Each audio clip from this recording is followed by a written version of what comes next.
ওয়াজা। জোরে বলেন সুবহানাল্লাহ।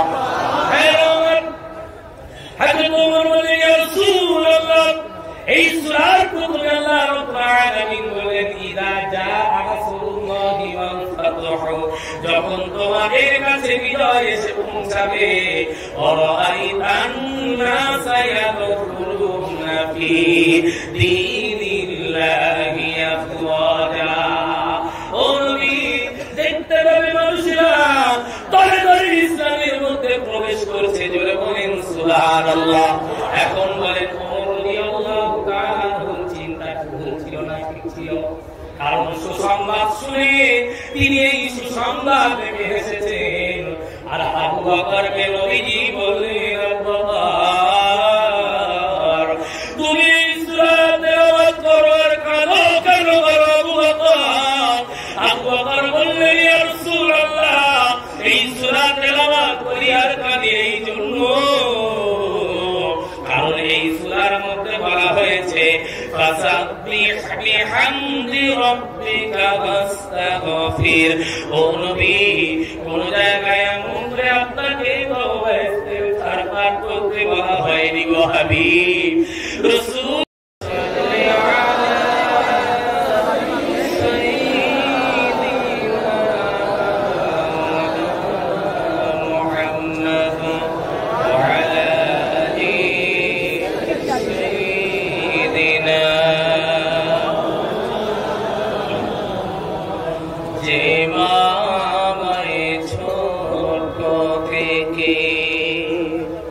মায়ার জালে বন্দি রেখে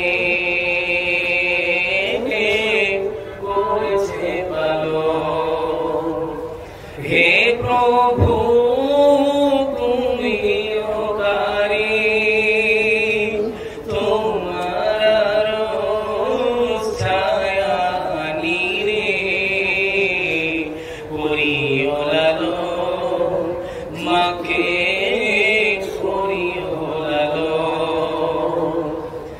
মাঝে সদায় আমার পাশে, সুখে দুঃখে থাকো বসে, সে মায়া যে আমায় ছেড়ে চলে গেছে তোমার কাছে। হে প্রভু, তুলেছি হাত, তুমি তারে দাও গো রাজা, করে নাও আপন।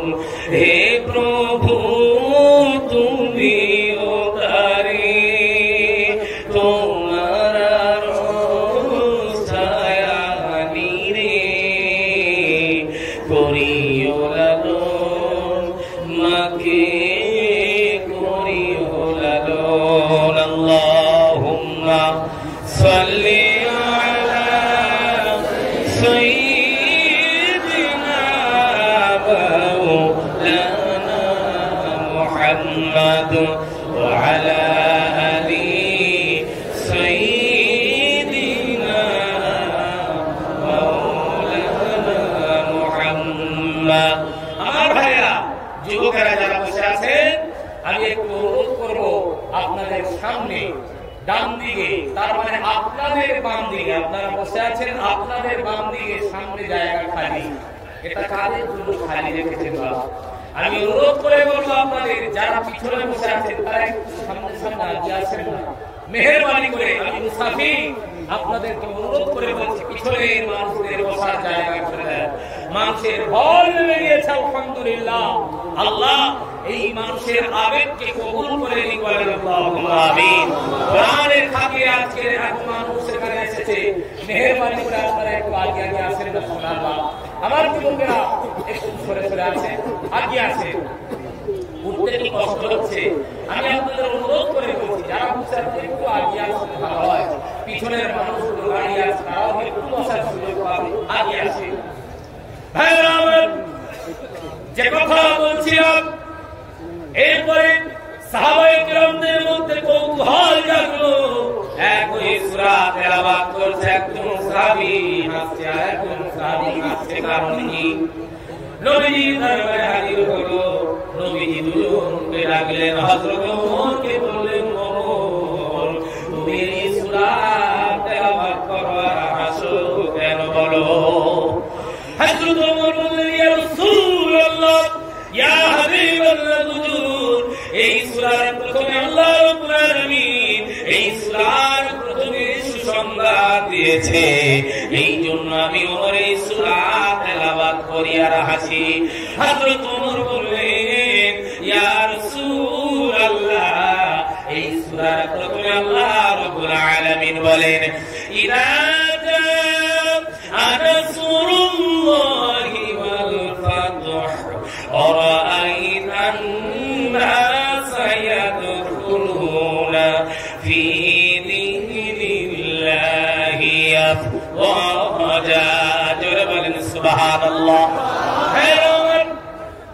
হযরত ওমর বলেন, ইয়া রাসূলুল্লাহ, এই সূরার প্রথমে আল্লাহ রাব্বুল আলামিন বলেন, ইদা জাআ নাসরুল্লাহি ওয়াল ফাতহ, যখন তোমাদের কাছে বিজয় এসে পৌঁছাবে, ওয়ারাআইতান নাসা ইয়াদখুলুনা ফি দীনিল্লাহি আফওয়াজা।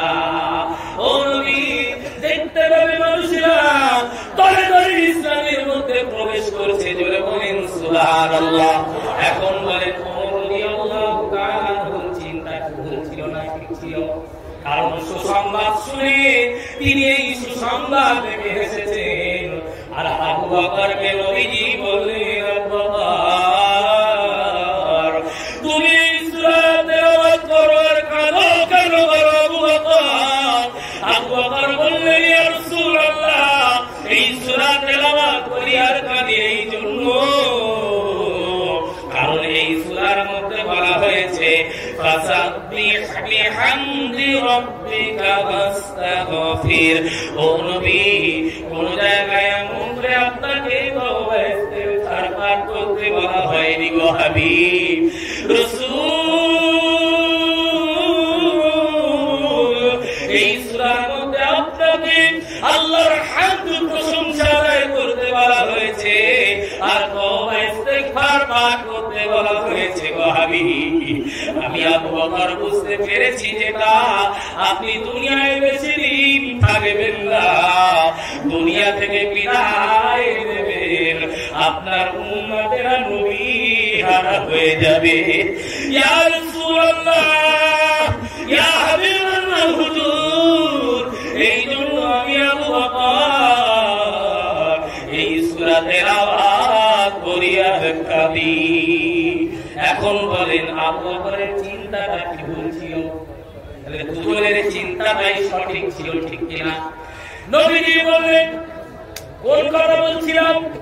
নবীজি বললেন, ছাড়ে আবু বকরের মতো এমন প্রশ্ন কিয়ামত পর্যন্ত আমার আবু বকর ছাড়া আর কেউ করতে পারবে না। জোরে বলেন সুবহানাল্লাহ। হযরত আবু বকরের কথা বলার পরে নবীজি বললেন, ও বিবি আয়েশা, আমি তোমাকে ওয়াদা করেছি যখন বলতে হবে, ও বিবি আয়েশা, মেরাজের রাতে আল্লাহ রাব্বুল আলামিন আমাকে যে গোপন কথা বলেছিল, দুনিয়ায় দুজন ব্যক্তির মধ্যে দ্বন্দ্ব লেগে গেল আর তৃতীয় কোন ব্যক্তি তাদের মীমাংসা করে দিল, আল্লাহ রাব্বুল আলামিনের দরবারে সেদিন বিনা হিসাবে জান্নাতের মধ্যে প্রবেশ করবে। বলেন সুবহানাল্লাহ।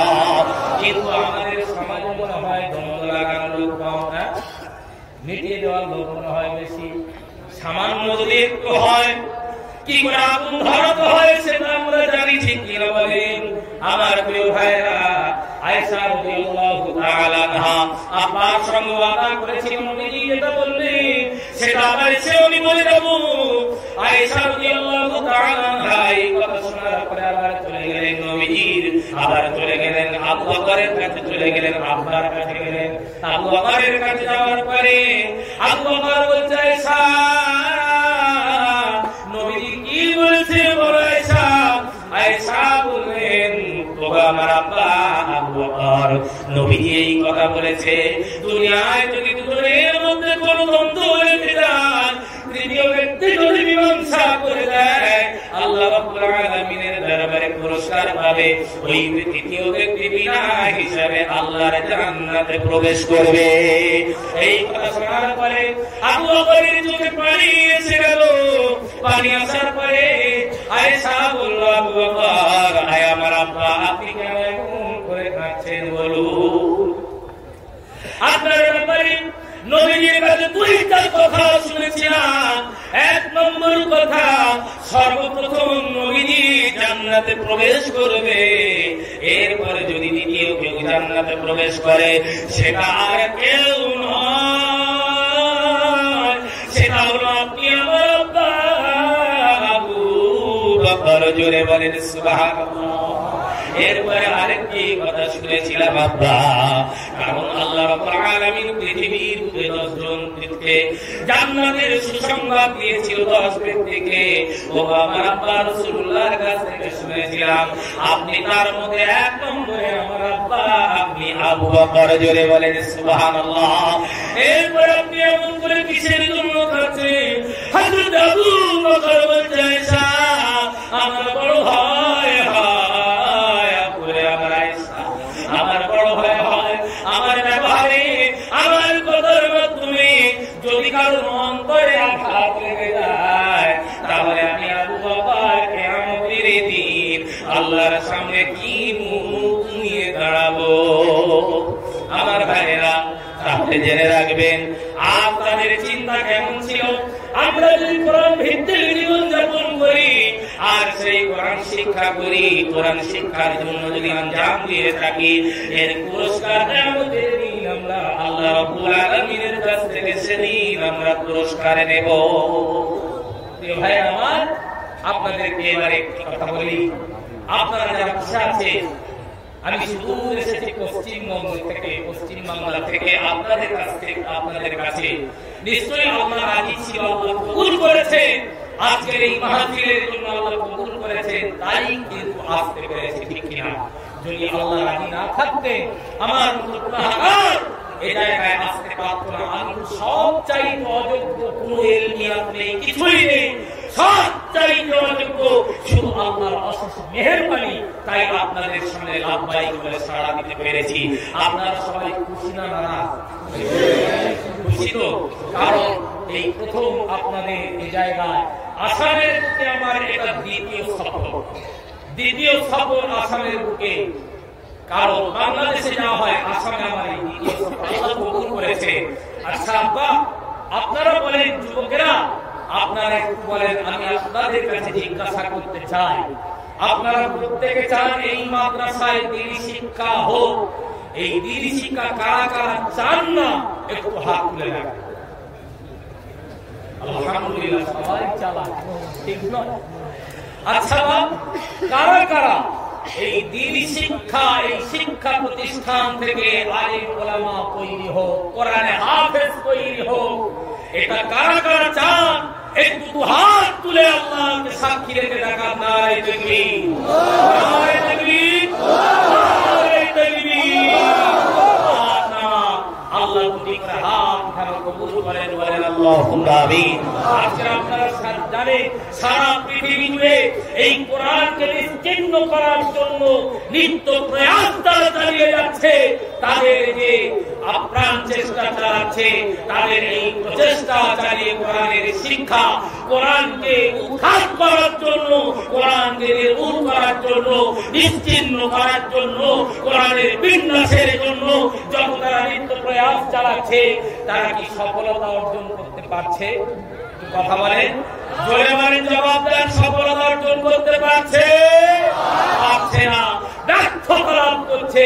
আলহামদুলিল্লাহ, এই কোরআন নাজিল করেছেন কে? আল্লাহ। আরে হেফাজতের দায়িত্ব আমার আপনার নাকি? কার দায়িত্ব? আরো জোরে বলতে হবে। মানুষ এই নামটা নিতে কি আপনাদের ভয় লাগছে আল্লাহর নাম নিতে? কারণ আল্লাহ সব শোনেন, সব দেখেন। আল্লাহ সর্বশক্তিমান, ওই আল্লাহ সর্বত্র বিরাজমান, ঠিক কিনা বলেন? আল্লাহর কাছে কোন শক্তি টিকবে না। আমার মুসলমান ভাইরা, আপনাদের কাছে আমি মুসাফির হিসাবে একটা দাবি রাখতে চাই।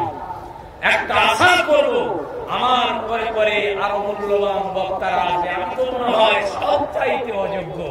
আপনাদের কাছে আর প্রধান মেহমান আসবে জনাব হযরত মাওলানা মুজাফফর হোসেন সাহেব। আল্লাহ কণ্ঠ খুব সুন্দর দিয়েছে, আলোচনা সাধারণ আলোচনা করবে। আল্লাহ যদি তৌফিক দেন তো আপনাদেরকে আমি একটা দাবি করব, আমি আপনাদেরকে মুসাফির হিসেবে একটা আবদার করবো, আপনারা রাখবেন। এমন কোন আল্লাহর সাথী বান্দা আছে যারা এই কোরআনের শিক্ষা চান, মাদ্রাসা শিক্ষা যারা চান, দ্বীনি শিক্ষা হোক, এটা আপনারা যারা যারা চান, এমন কোন আল্লাহর সাথী বান্দা আছে 50,000 টাকা ওয়াদা করবে। এত বড় মাহফিল আল্লাহ মানুষের মন দিয়েছে, অর্থ দিয়েছে, আপনাদের এত বড় ভিখারি আল্লাহ বানায়নি। আল্লাহর উদ্দেশ্যে নবীর ঘরের জন্য এমন কোন আল্লাহর সাথী বান্দা